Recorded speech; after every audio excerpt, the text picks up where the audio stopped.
Stan Gibilisco here in the Nerd Castle kitchen. It's April 29th, 2014, about 10:30 p.m. I'm going to have my 11 o'clock p.m. big meal of the day in just a bit.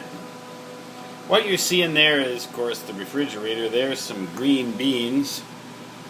There's some mushrooms in there, and some sunflower seeds and salt and pepper.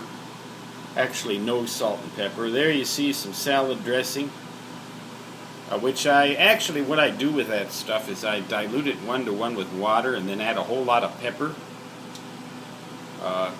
Because, you know, those real thick dressings, you end up putting 800 calories of dressing on a 100-calorie salad. And I don't really need that many calories usually. I don't want that much. I eat that at about noon, salads usually. Up there you see some sardines, some vitamin pills. Those little green things are for digestive aids. And this is an old man talking to you here, remember. There's some canned trout from Walmart. Now that stuff is really good. It's expensive though, but try it sometime. Of course I add some salt, no salt and pepper to that. Plenty of olive oil.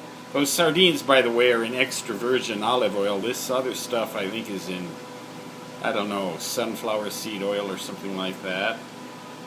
There's some more digestive aids, Lactobacillus acidophilus on the left there. A little bit of fiber one that I might sprinkle on top of those green beans. There's some mustard down there that I sometimes use, believe it or not, as salad dressing. Some of those salad dressings kind of give me headaches. You got to watch out with some of that stuff. There are a lot of weird triggers with it. And there's the hamburgers from Walmart, and Walmart again does real good ground beef.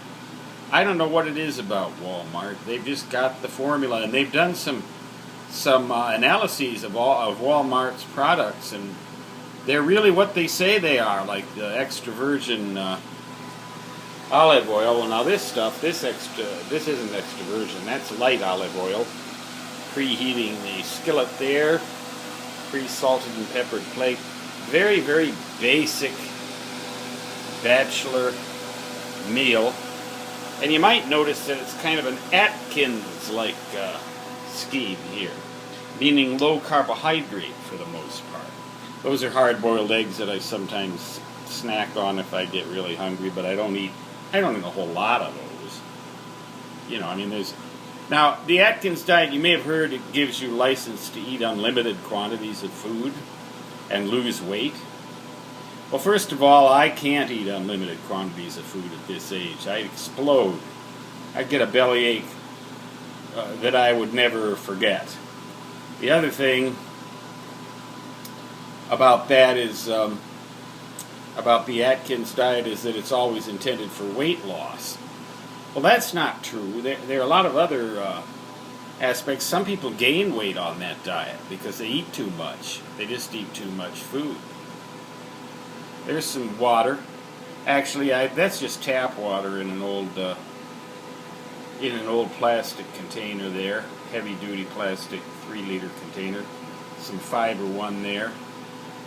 That down there is a steamer that I'll use to steam some broccoli and cauliflower, stuff like that. And of course you got your Diet Dew. Gotta have your Diet Dew. And a few oysters and clams and stuff, more just for snacking and things like that. So most of this, it's a pretty low carbohydrate regime, and I found that an awful lot of weird symptoms that I've had go away when I eat a low carbohydrate diet. I have fewer headaches. I don't have nightmares, which I do have on a higher carbohydrate diet.